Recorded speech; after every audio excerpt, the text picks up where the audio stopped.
Hello everyone, welcome to Endless Knowledge. இந்த வீடியோவில் நம்ம எதை பற்றி பார்க்க போகிறோம்னா PowerPointல Ctrl A Ctrl Z வரைக்கும் ஷார்ட்கட் கீஸோட யூசேஜை பற்றி தான் பார்க்க போகிறோம். ஸோ உங்களுக்கு இந்த வீடியோவில் உள்ள கண்டென்ட் எல்லாமே புரியுதுன்னா மறக்காமல் லைக் பண்ணுங்கள். அண்ட் அதை விட ரொம்ப முக்கியம், இதை பற்றி தெரியாதவங்களுக்கு கண்டிப்பாக ஷேர் பண்ணிவிடுங்க.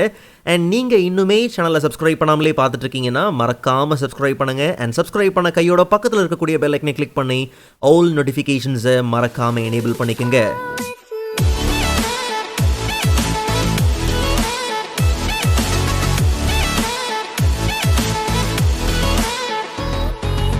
Alright, so first of all 26 shortcut கீஸையும் ஆர்டராக பார்க்க போகிறது கிடையாது, குரூப் பை குரூப்பாக தான் பார்க்க போகிறோம். ஸோ அப்போ நமக்கு புரிஞ்சுக்கிறதுக்கு இன்னுமே பார்த்தீங்கன்னா ஈஸியாக இருக்கும். ஸோ ஃபர்ஸ்ட் ஷார்ட்கட் கீ பார்த்தோம்னா Ctrl A. ஸ்லைடுக்குள்ளே நீங்கள் Ctrl A கொடுக்கும் போது பார்த்தீங்கன்னா அந்த ஸ்லைடுக்குள்ளே இருக்கிற எல்லா ஆப்ஜெக்டையும் பார்த்தீங்கன்னா நீங்கள் செலக்ட் பண்ண முடியும். ஓகே, இதே நீங்கள் ஸ்லைடுக்கு வெளியில், இந்த ஸ்லைடோட பேனல் இருக்கு இல்லையா லெஃப்ட் சைடில், அங்கே நீங்கள் செலெக்ஷனில் Ctrl A கொடுக்கும் போது எல்லா ஸ்லைட்ஸையும் பார்த்தீங்கன்னா நீங்கள் செலக்ட் பண்ண முடியும். ஸ்லைடுக்குள்ளே வேறு, ஸ்லைடுக்கு வெளியில் வேறு. ஓகே, ஸோ ரெண்டு விதமாக நீங்கள் அந்த Ctrl Aவை பார்த்தீங்கன்னா யூஸ் பண்ணிக்கலாம். இன்கேஸ் உங்களுக்கு ஸ்லைடுக்குள்ளே இருக்கக்கூடிய ஆப்ஜெக்டை டூப்ளிகேட் பண்ணணும்னும் போது செலக்ட் பண்ணிவிட்டு Ctrl D கொடுத்து நீங்கள் என்ன பண்ணலாம், மல்டிபிள் டைம்ஸ் நீங்கள் அதை டூப்ளிகேட் பண்ணிக்க முடியும். இல்லை எனக்கு இந்த ஸ்லைடே தான் டூப்ளிகேட் பண்ணணும்னா அந்த ஸ்லைடை செலக்ட் பண்ணிவிட்டு ஒரு வாட்டி கிளிக் பண்ணி செலக்ட் பண்ணிவிட்டு Ctrl D கொடுத்து நீங்கள் என்ன பண்ணலாம், மல்டிபிள் டைம்ஸ் அதை நீங்கள் டூப்ளிகேட் பண்ணிக்க முடியும். அண்ட் ஒருவேளை மல்டிபிள் ஆப்ஜெக்ட்ஸை நீங்கள் குரூப் பண்ணணுன்னும் போது ஜஸ்ட் நீங்கள் அதை ட்ராக் பண்ணி என்ன பண்ணலாம், செலக்ட் பண்ணலாம். இல்லை Ctrl கீ ஹோல்ட் பண்ணிவிட்டு ஜஸ்ட் ஒவ்வொரு ஆப்ஜெக்டாக நீங்கள் என்ன பண்ணுங்கள், செலக்ட் பண்ணிவிட்டு Ctrl Gங்கிற ஷார்ட்கட் கீயை யூஸ் பண்ணி தாராளமாக நீங்கள் குரூப் பண்ணிக்க முடியும். பட் இதில் இன்னொரு முக்கியமான விஷயம் இருக்குது. நீங்கள் இதை அன்குரூப் பண்ணுறதுக்கு Ctrl Shift G கொடுத்து நீங்கள் அதை என்ன பண்ணலாம், அன்குரூப் பண்ணிக்கலாம். பட் நல்லா கவனிங்க, ஒரு பிக்சர் இருக்குது அண்ட் ஒரு டெக்ஸ்ட் பாக்ஸ் இருக்குது. இது ரெண்டுத்தையும் நான் Ctrl கொடுத்து ரெண்டுத்தையும் செலக்ட் பண்ணியிருக்கிறேன். Ctrl G கொடுத்து குரூப் பண்ண முடியுமானா குரூப் பண்ண முடியாது. ஓகே, ஸோ அதை நீங்கள் தெளிவாக புரிஞ்சுக்கணும்.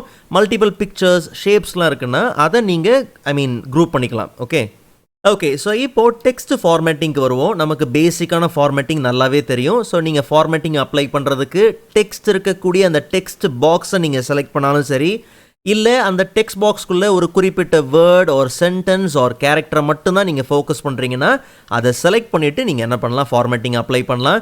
ஸோ நமக்கு நல்லாவே தெரிஞ்சது தான் இதெல்லாம். Ctrl B ஃபார் போல்டு நம்ம யூஸ் பண்ணுறது. அண்ட் நீங்கள் மறுபடியும் அந்த போல்டை டிசேபிள் பண்ணுறதுக்கு சேம் Ctrl B கொடுத்து நீங்கள் என்ன பண்ணலாம், அதை நீங்கள் டிசேபிள் பண்ணிக்கலாம். Okay, Ctrl I for italics நமக்கு தெரிஞ்சது தான். And Ctrl U for underline. But formatting, font, spacing எல்லாத்தையுமே நீங்கள் அட்ஜஸ்ட் பண்ணணும் அப்படின்னும் போது Ctrl T ஷார்ட்கட் கீ நீங்கள் யூஸ் பண்ணலாம். ஸோ அப்போது ஃபாண்ட் எல்லாத்தையும் நீங்கள் சேஞ்ச் பண்ணிக்கலாம். எஃபெக்ட்ஸில் உங்களுக்கு இந்த strike through, subscript, superscript, small caps, all caps and even character spacing மூலிமா நீங்கள் நிறைய விஷயங்களை பார்த்தீங்கன்னா இங்கே நீங்கள் எடிட் பண்ணிக்க முடியும். சரி, அடுத்ததாக கட் காப்பி பேஸ்ட்டை பற்றி பார்த்துடலாம். ஸோ உங்களுக்கு எதை காப்பி பண்ணணுமோ எதை கட் பண்ணணுமோ அதை முதல்ல நீங்கள் என்ன பண்ணுங்கள், செலக்ட் பண்ணுங்கள். Ctrl C கொடுத்து நீங்கள் காப்பி பண்ணுறீங்க. ஸோ ஒரிஜினல் அதே ஸ்லைடில் இருக்க போது எந்த ஸ்லைடில் உங்களுக்கு இதோட டூப்ளிகேட் வேணுமோ, இதோட காப்பி உங்களுக்கு வேணுமோ அந்த ஸ்லைடை செலக்ட் பண்ணிவிட்டு Ctrl V கொடுத்து நீங்கள் என்ன பண்ணலாம், பேஸ்ட் பண்ணிக்கலாம். ஈவன் Ctrl V கொடுத்து மல்டிபிள் டைம்ஸ் நீங்கள் என்ன பண்ணிக்க முடியும், பேஸ்ட் பண்ணிக்க முடியும். ஓகே, ஒருவேளை ஒரிஜினலே உங்களுக்கு வேண்டாம், அதை வேற ஒரு இடத்துக்கு நீங்கள் மூவ் பண்ணணும் போது Ctrl X கொடுத்து அந்த ஸ்லைட்லேருந்து நீங்கள் அதை கட் பண்ணி எடுத்துடலாம். ஓகே, கட் பண்ணிவிட்டு அண்ட் எந்த ஸ்லைடில் உங்களுக்கு அதோட அதை பேஸ்ட் பண்ணணுமோ அந்த ஸ்லைடை செலக்ட் பண்ணிவிட்டு Ctrl V கொடுத்து இங்கேயும் நீங்கள் மல்டிபிள் டைம்ஸ் நீங்கள் என்ன பண்ணிக்க முடியும், பேஸ்ட் பண்ணிக்க முடியும். ஸோ காப்பி கட்டுக்கு நல்லாவே வித்தியாசம் நமக்கு தெரியும். ஸோ காப்பி பண்ணால் ஒரிஜினல் அங்கே இருக்கும், டூப்ளிகேட் பேஸ்ட் ஆகும். கட் பண்ணும் போது ஒரிஜினலே அங்கேருந்து என்ன ஆயிரும்னா மூவ் ஆகும். ஓகே, அண்ட் அடுத்ததாக பார்த்தோம்னா அன்டூ அண்ட் ரீடூ நம்ம அதிகமாக யூஸ் பண்ணுற ஷார்ட்கட் கீ தான் Ctrl Z and Ctrl Y. Ctrl Z undo.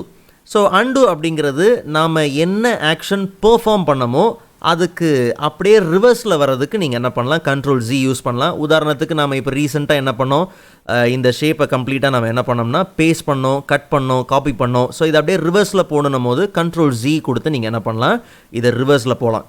Okay, so based பண்ணது இதுவாயிருச்சு, கட் பண்ணது திருப்பி பார்த்தீங்கன்னா வந்தாச்சு.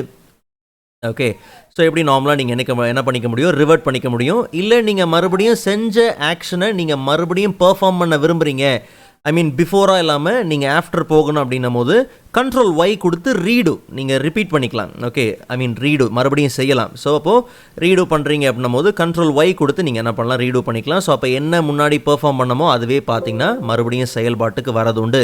பட் நல்லா ஞாபகம் வச்சுக்கோங்க, நீங்கள் ஒரு சில ஆக்ஷன்லாம் பெர்ஃபார்ம் பண்ணிட்டீங்க, பெர்ஃபார்ம் பண்ணிவிட்டு இந்த அப்ளிகேஷனை நீங்கள் க்ளோஸ் பண்ணிவிட்டு மறுபடியும் ரீஓப்பன் பண்ணதுக்கப்புறம் உங்களுக்கு இந்த Ctrl Z or Y பார்த்தீங்கன்னா ஒர்க் ஆக போகிறது கிடையாது. ஸோ நெக்ஸ்ட் வந்து பார்த்தோம்னா print. So Ctrl P for print. நீங்கள் எந்த ஸ்லைடை செலக்ட் பண்ணியிருக்கீங்களோ அந்த ஸ்லைட் பார்த்தீங்கன்னா பிரிண்ட்டுக்கு வரும். ஸோ பிரிண்ட்டை பற்றி ஏற்கனவே ஒரு வீடியோ இருக்குன்னு நினைக்கிறேன். அந்த வீடியோக்கான லிங்க் நான் டிஸ்கிரிப்ஷனில் கொடுக்குறேன், கண்டிப்பாக நீங்கள் செக் பண்ணி பாருங்கள். ஸோ பிரிண்ட் எடுக்கிறதுக்கு தேவையான எசென்ஷியல் ஆப்ஷன்ஸ் எல்லாமே இருக்குது. ஸோ என்ன பிரிண்டர்லேருந்து நீங்கள் பிரிண்ட் எடுக்க போகிறீங்க, எல்லா ஸ்லைடையும் பிரிண்ட் எடுக்கணுமா, இல்லை உங்களுக்கு பிரிண்ட் எடுக்கும் போது வந்து லைக் நோட்ஸ் பேஜை மட்டும் பிரிண்ட் எடுக்கணும், இல்லை வந்து லைக் இந்த நோட்ஸ் பேஜ் மட்டும் உங்களுக்கு தேவை, இல்லை அவுட்லைன் மட்டும்தான் உங்களுக்கு தேவை. ஸோ எதெல்லாம் நீங்கள் பிரிண்ட் எடுக்க விரும்புகிறீங்களோ அதை இங்கே நீங்கள் என்ன பண்ணிக்க முடியும், மாடிஃபை பண்ணிக்க முடியும். நீங்கள் அந்த டுட்டோரியலில் கண்டிப்பாக நீங்கள் செக் பண்ணி பாருங்கள். And Ctrl K for hyperlink. So ஹைப்பர்லிங்கை பற்றி நமக்கு நல்லாவே தெரியும். ஆங்கர் ஹைப்பர்லிங்க் இருக்குது, ரிலேட்டிவ் ஹைப்பர்லிங்க் இருக்குது, அப்சல்யூட் ஹைப்பர்லிங்க் இருக்குது. ஒரு ஸ்லைட்லேருந்து இன்னொரு ஸ்லைடுக்கு நீங்கள் ட்ராவல் பண்ணணுமா, இல்லை இந்த ப்ரெசன்டேஷன்லேருந்து இன்னொரு ப்ரெசன்டேஷன், இல்லை இந்த ப்ரெசன்டேஷன்லேருந்து வேறு விதமான ஃபைல், எதுக்கெலாம் நீங்கள் ட்ராவல் பண்ணணுமோ அதை ஹைப்பர்லிங்க் மூலிமா நீங்கள் அச்சீவ் பண்ணிக்க முடியும். ஸோ ஐக்கனுக்கு நீங்கள் ஹைப்பர்லிங்க் கொடுக்கணும்னாலும் ஹைப்பர்லிங்க் நீங்கள் கொடுக்கலாம். டெக்ஸ்ட்டுக்கு வேணும்னாலும் டெக்ஸ்ட்டை நீங்கள் என்ன பண்ணுங்கள், செலக்ட் பண்ணி அதுக்கு நீங்கள் ஹைப்பர் லிங்க் கொடுக்கலாம். ஆப்ஜெக்ட்டுக்கானாலும் சரி, அதுக்கு நீங்கள் ஹைப்பர் லிங்க்கை தாராளமாக கொடுத்துக்க முடியும். உதாரணத்துக்கு இந்த பிக்சரை கிளிக் பண்ணும்போது கடைசி ஸ்லைடுக்கு பார்த்தீங்கன்னா போயிடணும். ஸோ அப்போ பிளேஸ் இன் திஸ் டாக்குமெண்ட்குள்ளே போயிடலாம். கடைசி ஸ்லைடு எது, கிராமர் இல்லையா, ஜஸ்ட் நம்ம ஓகே கொடுத்துடலாம். இப்போ நாம் ஷிஃப்ட் F5 கொடுத்து கரண்ட் ஸ்லைடை நம்ம என்ன பண்ணலாம், ஸ்லைட் ஷோவுக்கு கொண்டு வரலாம். கரெக்டாக இந்த பிக்சருக்கு மேலே கொண்டு வரும்போது நமக்கு அந்த கிளிக் பண்ணுற அந்த ஹேண்ட் சிம்பிள் இருக்கு இல்லையா, கிளிக் பண்ணும்போது நமக்கு அந்த கடைசி ஸ்லைடுக்கு பார்த்தீங்கன்னா ட்ராவல் ஆயிரும். ஸோ இப்படி நீங்கள் ஹைப்பர் லிங்க்கை நீங்கள் என்ன பண்ணலாம், கொடுக்கறதுக்கு நீங்கள் Ctrl Kங்கிற ஷார்ட்கட் கீயை நீங்கள் தாராளமாக யூஸ் பண்ணிக்கலாம். சரி, இப்போது டெக்ஸ்ட் அலைன்மெண்ட்டை பற்றி பார்க்கலாம். ஸோ டெக்ஸ்ட் பாக்ஸை செலக்ட் பண்ணியாச்சு. ரைட் அலைன்மெண்ட்டில் போகணும் அப்படின்னும் போது Ctrl R அப்படி கொடுத்து நீங்கள் ரைட் அலைன்மெண்ட் என்ன பண்ணலாம், கொடுக்கலாம். Ctrl L அப்படிங்கிறது லெஃப்ட் அலைன்மெண்ட். டிஃபால்ட் அலைன்மெண்ட்டே பார்த்தீங்கன்னா லெஃப்ட் தான். ஒருவேளை உங்களுக்கு சென்டரில் வேணும்னா Ctrl E கொடுத்து நீங்கள் என்ன பண்ணலாம், சென்டரில் கொண்டு வரலாம். Ctrl J for justify. But justify நீங்கள் எங்கே யூஸ் பண்ணி பார்க்கலாம்னா இந்த மாதிரி பேராகிராஃப் மாதிரி இருக்குது இல்லையா. ஸோ லெஃப்ட் அலைன்மெண்ட் பார்த்தீங்கன்னா இருக்குது, லெஃப்ட் சைடு ஈவனாக இருக்குது இல்லையா, அதான் லெஃப்ட் அலைன்மெண்ட். அதே Ctrl R கொடுத்தோம்னா ரைட் அலைன்மெண்ட், ரைட் சைடு பாருங்கள் ஈவனாக இருக்கும். ஒருவேளை உங்களுக்கு ரெண்டு பக்கமே ஈவனாக தேவைன்னும் போது Ctrl J ஜஸ்டிஃபை கொடுக்கலாம். ஸோ அப்போ ரெண்டு சைடும் பாருங்கள் ஈவனாக இருக்கும். ஸோ உங்களுக்கு என்ன அலைன்மெண்ட் உங்களுக்கு தேவையோ அதை நீங்கள் தாராளமாக இங்கே யூஸ் பண்ணிக்க முடியும் இந்த ஷார்ட்கட் கீஸை யூஸ் பண்ணி. ஸோ நெக்ஸ்ட் வந்து பார்த்தோம்னா find and replace. So Ctrl F for find.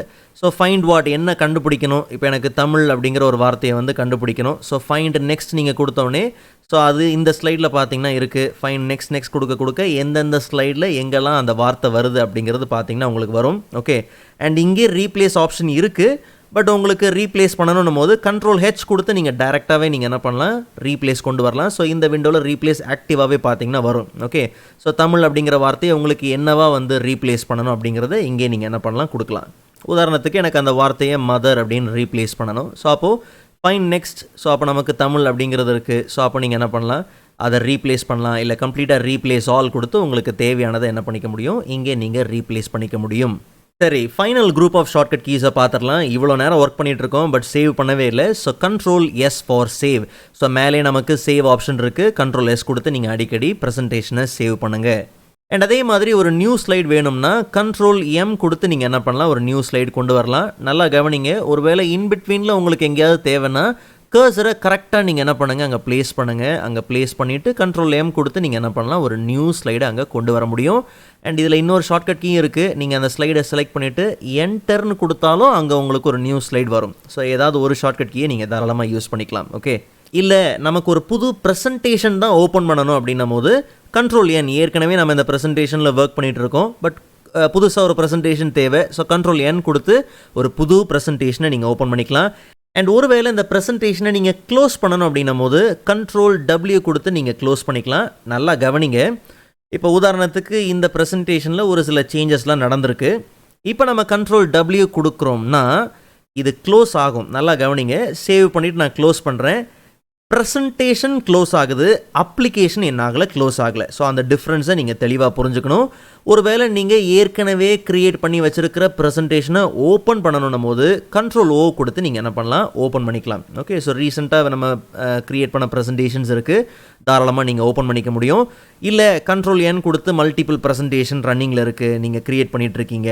Okay, எல்லாமே சேவ் பண்ணி தான் இருக்குன்னு வச்சுப்போம். ஒருவேளை சேவ் பண்ணலன்னு கூட வச்சுக்கலாம். எல்லாத்தையுமே அட் அ டைமில் நீங்கள் க்ளோஸ் பண்ணணும், குவிட் பண்ணணும் அப்படின்னும் போது ஜஸ்ட் Ctrl Q கொடுத்து நம்ம குவிட் பண்ணிடலாம். ஸோ இதெல்லாம் சேவ் பண்ணாததுனால பார்த்தீங்கன்னா இப்படி நமக்கு நோட்டிஃபை ஆகுது. ஒருவேளை எல்லாமே நீங்கள் மல்டிபிள் ப்ரெசன்டேஷன் ஓப்பன் பண்ணி ஒர்க் பண்ணிட்டு இருக்கீங்க, பட் எல்லாமே நீங்கள் சேவ் பண்ணி தான் இருக்கீங்கன்னா உங்களை இந்த மாதிரி கேட்க போகிறதில்ல. டைரெக்டாக பார்த்தீங்கன்னா மல்டிபிள் ப்ரெசன்டேஷன் ஓப்பனில் இருந்தாலும் கம்ப்ளீட்டாக எல்லாத்தையுமே பார்த்தீங்கன்னா குவிட் பண்ணிடும். ஓகே, ஸோ ஃபைனலாக அந்த 26 ஷார்ட்கட் கீஸோட யூசேஜ் நம்ம பார்த்து முடிச்சாச்சு. ஸோ உங்களுக்கு இந்த வீடியோ யூஸ்ஃபுல்லாக இருக்குன்னு நம்புறேன். அண்ட் ப்ரீவியஸ் பவர் பாயிண்ட் வீடியோஸ்க்கான லிங்க் நான் டிஸ்கிரிப்ஷனில் கொடுத்துருக்கிறேன், கண்டிப்பாக நீங்கள் செக் பண்ணி பாருங்கள். ஸோ நெக்ஸ்ட் வீடியோவில் அதை விட இன்ட்ரெஸ்டிங்கான டாப்பிக்கை பார்க்கலாம். அதுவரை காத்திருங்கள்.